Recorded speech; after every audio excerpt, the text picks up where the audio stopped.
कई दिनों से आपके साथ कुछ चीजें शेयर करनी थी, नहीं कर सका क्योंकि मेरी भी कुछ अपनी व्यक्तिगत व्यस्तताएं रही। स्कूल भी स्टार्ट हो चुके हैं लॉकडाउन के बाद। 9 to 12 आप सभी को पता है, और एक पीजीटी फिजिक्स होने के नाते मुझे स्कूल का भी काम देखना पड़ता है। उसके बाद घर चलाने के लिए कुछ ट्यूशंस होते हैं, वो भी देखने पड़ते हैं। लेकिन आप सभी की जो समस्याएं हैं वो बहुत ही महत्वपूर्ण है मेरे लिए, और ये केस सबसे महत्वपूर्ण है। तो जितने भी लोग मेरे साथी जुड़ चुके हैं सभी को मेरा नमस्कार। दोस्तों, जैसा कि दिन में विजय भाई लाइव आ चुके हैं और विजय भाई ने कई गंभीर मुद्दों पर चर्चा की, तो सबसे पहले हम बात करते हैं कि बहुत सारे याची मेरे जो मेरे साथी हैं, टीम के सहयोगी हैं, वो इस चीज से लेकर परेशान है कि जो हमारी पिटीशन है, पिटीशन में डिफेक्ट आ गया है। तो ये सभी को हम 100% श्योर कर देंगे कि सोमवार शाम तक वो डिफेक्ट क्लियर हो जाएगा और फिर हमारी जो पिटीशन है वो न्यूट्रल होके आगे प्रोसीड करेगी और आपको जल्दी ही डेट मिल जाएगी। हर पिटीशन के लिए होता है, जो डिफेक्ट है वो एक नेचुरल प्रोसेस है, ये हर पिटीशन में आएगा। उसके बाद पिटीशन क्योर होगी। विजय भाई भी इस पे बात बता चुके हैं सभी को, और सभी चुके हैं कि देखो ये जो डिफेक्ट है ये कोई बड़ा मैटर नहीं है, डिफेक्ट जल्दी क्योर हो जाएगा। दूसरा, जितने भी टीम के मेंबर हैं मैं सभी को बधाई देना चाहता हूं कि सभी बहुत ही मेहनत के साथ काम कर रहे हैं, और इतने कम समय में जो हमारी संख्या है वो संतोषजनक है।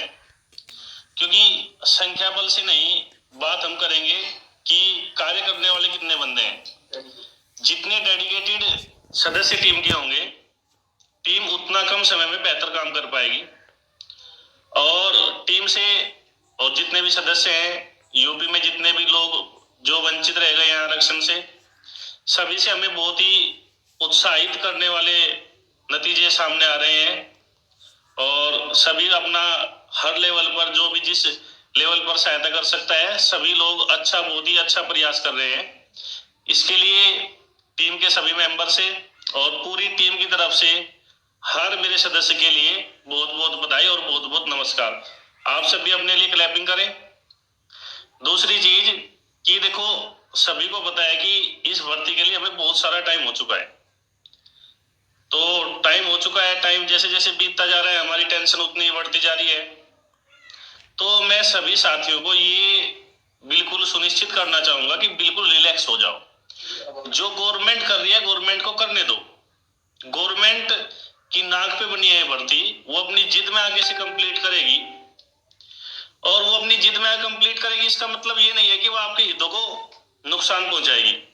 आपके लिए मान्य सर्वोच्च न्यायालय है, और मान्य सर्वोच्च न्यायालय आपके लिए आंख बंद नहीं करेगा, क्योंकि आप सभी की टीम ने जो डाटा मान्य सर्वोच्च न्यायालय के सामने रखा है, वो स्टेट वाइज हो चाहे जनपद वाइज हो, स्टेट वाइज में जो डाटा रखा गया है उसका मैं थोड़ा सा आपको बता दूं कि किस प्रकार डाटा रखा गया है।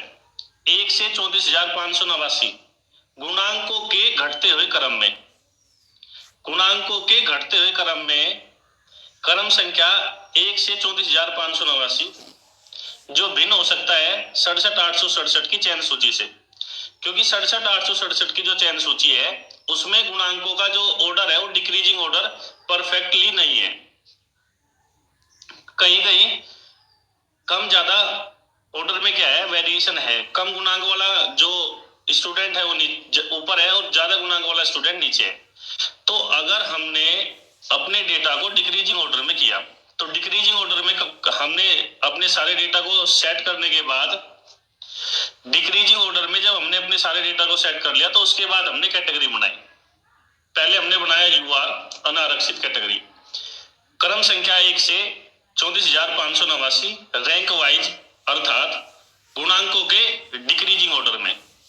उसमें सारे अभ्यर्थियों का एक डाटा है एक्सेल शीट पर, उसी के साइड में एक्सेल शीट पर 1 से 34,589 तक कितने ओबीसी अभ्यर्थी हैं। जो ओबीसी अभ्यर्थी हैं 1 से 34,589 तक, उसकी अलग एक्सेल शीट है। जिसकी संख्या है 19,109।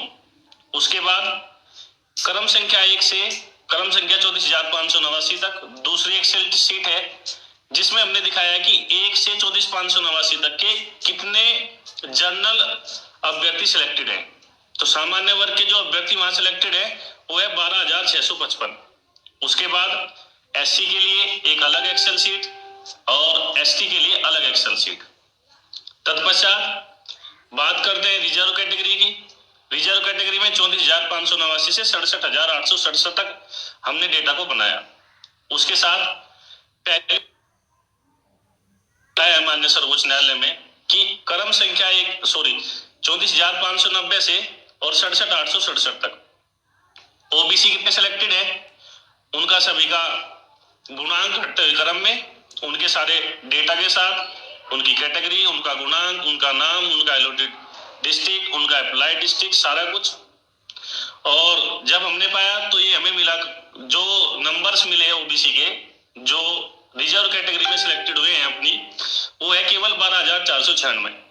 उसके बाद 34,590 से 67,867 तक कितने सामान्य वर्ग के अभ्यर्थियों का चयन किया गया जो पूर्ण रूप से अवैध है, वो है आपका 7150। 7,150 अभ्यर्थियों का अलग अलग हमने एक्सेल शीट बनाई है, सॉरी। उसके बाद 34,590 से 67,867 तक एससी और एसटी इसी प्रकार दिखाया गया है। तो किसी किसी को ये भी प्रॉब्लम है कि इस टीम के पास डेटा कहां से आ गया। तुमने तो उस डेटा के लिए 1,60,000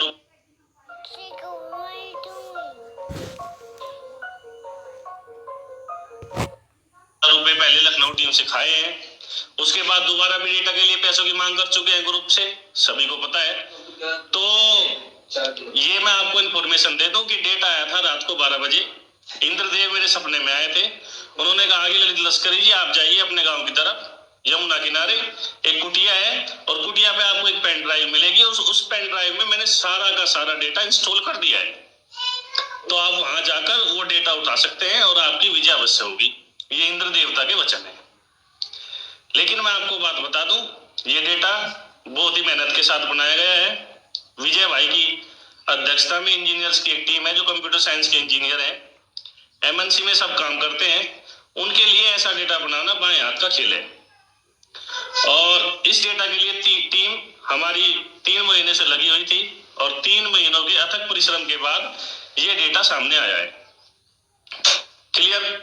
अब बात करते हैं, देखो मैं किसी पे आज कटाक्ष नहीं करने वाला हूँ, इस चीज का मैं बहुत ही ध्यान रखूंगा कि मैं किसी पे कटाक्ष ना करूं, क्योंकि रीजन ये है कि हम उन छोटे लोगों की बात अपने इस लाइव वीडियो पे मैं करना ही नहीं चाहता जिनकी कोई औकात ही नहीं है, जिन्होंने 6 महीने हमारे बर्बाद कर दिए।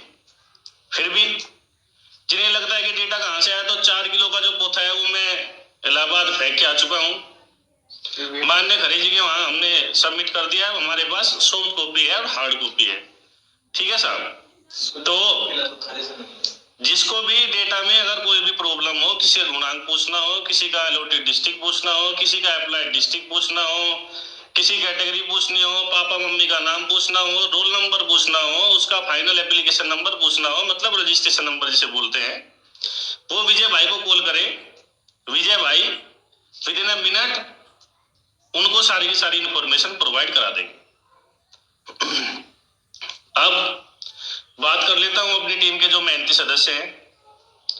तो मेरे कुछ दोस्त हैं जो लगातार ग्रुप पर अच्छी अच्छी पोस्ट करते हैं, ठीक है। दूसरा, बहुत ही मेहनत कर रहे हैं लगातार और टीम के साथ सदैव संपर्क में है। तो ऐसे दोस्त जो अभी तक याची नहीं बने हैं तो उन्हें भी याची बनना चाहिए, क्योंकि 1% हो सकता है कि हमें पिटिशनर रिलीफ मिल जाए। पिटिशनर रिलीफ मिलने से मुझे बड़ा दुख होगा। भाई जो लोग हमारी टीम के एक्टिव मेंबर हैं, और मेरे संज्ञान में ये बात आई है जब मैंने अपने पिटिशनर्स की लिस्ट आज चेक की कि कुछ ऐसे लोग हैं जो फेसबुक पे तो पूरे एक्टिव है किंतु अभी तक पिटिशनर वो नहीं बने हैं। दूसरा, मंडे लास्ट डे है पिटिशनर बनने का। सुप्रीम कोर्ट में जो ओबीसी रिजर्वेशन आपकी टीम है, लीगल टीम है, वो लास्ट पिटीशन आपकी मंडे में फाइल करने जा रही है। उसके बाद हम सभी को हाथ जोड़ के भी नम्र निवेदन कर देंगे, ठीक है। तो इसलिए हम कह रहे हैं सभी से कि मंडे तक भी सभी याची बन सकते हैं, सभी के लिए सारी बातें खुली हुई हैं। आपको अपना आधार कार्ड, सुपर टेट का रिजल्ट और जो आपका फाइनल फॉर्म था वो सबमिट करना है। और सभी को पता है, मुझे मेरे नंबर पे डायरेक्ट व्हाट्सएप कर सकते हैं। सुनीता दीदी, विजय भाई, रोयल राणा, अंकित देसवाल जी को, सभी को आप कर सकते हैं। तीसरी चीज, अगर किसी भी भाई को कोई भी कंफ्यूजन है, वो परेशान हो रहा है, तो वो डायरेक्ट किसी भी टाइम कॉल कर सकता है, ठीक है। तो अगर मैं और विजय भाई अवेलेबल नहीं हो पा रहे हैं, सुनीता दीदी, रोयल राणा और अंकित देसवाल आपके लिए अवेलेबल है, क्योंकि विजय भाई एमएनसी में एक सीनियर इंजीनियर है और मुझे भी अपना अब जॉब पे जाना पड़ेगा। तो मैं शाम को 7 बजे के बाद फ्री हो पाऊंगा। तो जो भाई मुझे कॉल करना चाहे वो 7 बजे के बाद कॉल कर सकते हैं, लेकिन अगर ज्यादा अर्जेंट हो तो मैं उनकी कॉल ले लूंगा, कोई प्रॉब्लम नहीं है। वो मुझे 12 बजे के बाद कॉल कर सकते हैं। अब बात करते हैं एक छोटी सी, हमारे जो ओबीसी के टोटल पद थे आरक्षण के नियम अनुसार, वो इस भर्ती में बनते हैं 37,707। आंकड़ा बड़ा अच्छा है, 37,707 पद हमारे बनते हैं। लेकिन जो दिए गए हैं ना, वो आपको दिए गए हैं 31,605 पद, अर्थात 6102 पदों को आपको ना देकर सामान्य वर्ग के अभ्यर्थियों को वितरित कर दिया गया है। ये मैं शॉर्ट आपको डेटा इसलिए बता रहा हूं कि मेरे बहुत सारे साथी कंफ्यूज हो जाते हैं कि सर नेहा मैडम ने तो लाइव टीवी पे आकर ये कह दिया कि 0.4% में आपके 2586 बच्चे हैं, तो ओबीसी को केवल 4% आरक्षण मिला। तो हमें नहीं पता कि नेहा मैम की ब्रीफिंग किसने की थी और किस डेटा के आधार पर की थी। जब भी हम बात करते हैं कि ओबीसी को कितने प्रतिशत रिजर्वेशन मिला, तो वो होता है कि जो आरक्षित सीट है आपके लिए 50% को छोड़ के, उस 50% के बाद आपने कितनी सीट पे आपने कब्जा किया, कितनी सीट आपको अलॉटेड हुई। तो यहाँ जो सीट हमें अलॉटेड हुई 34,589 के बाद, वो हुई 12,496, जबकि जो सीट हमें अलॉटेड होनी थी वो होनी थी 18,598। अर्थात हमें केवल 18.11% रिजर्वेशन दिया गया है, ना कि 27% आरक्षण। तो मोटा मोटा ये हिसाब सभी को समझना है कि इस भर्ती में आरक्षण नियमों का पालन करते हुए जो ओबीसी के अभ्यर्थी सिलेक्टेड होने थे दोस्तों, वो होने थे 37,707। किंतु गवर्नमेंट ने बहुत चतुराई से सामान्य वर्ग के अभ्यर्थियों को ओबीसी की सीट दे दी, और जिससे हम रह गए 31,605। तो अब मैं समझता हूं कि सभी का डाउट ये क्लियर हो गया होगा। कोई कह रहा है कि सर 13,000 की ओवरलैपिंग, तो 13,000 सीटों का 6,6102 प्लस 6102 इतनी सीट का फायदा होना चाहिए। तो ये बिल्कुल मैं आपको सबसे सिंपलेस्ट वे में समझा रहा हूं कि हमारे 37,707 पद सिलेक्टेड होने थे, लेकिन किंतु हमें दिए गए हैं 31,605 पद। तो हमारे 6102 पद सामान्य वर्ग के अभ्यर्थियों को दे दिए गए। क्लियर मेरे दोस्तों।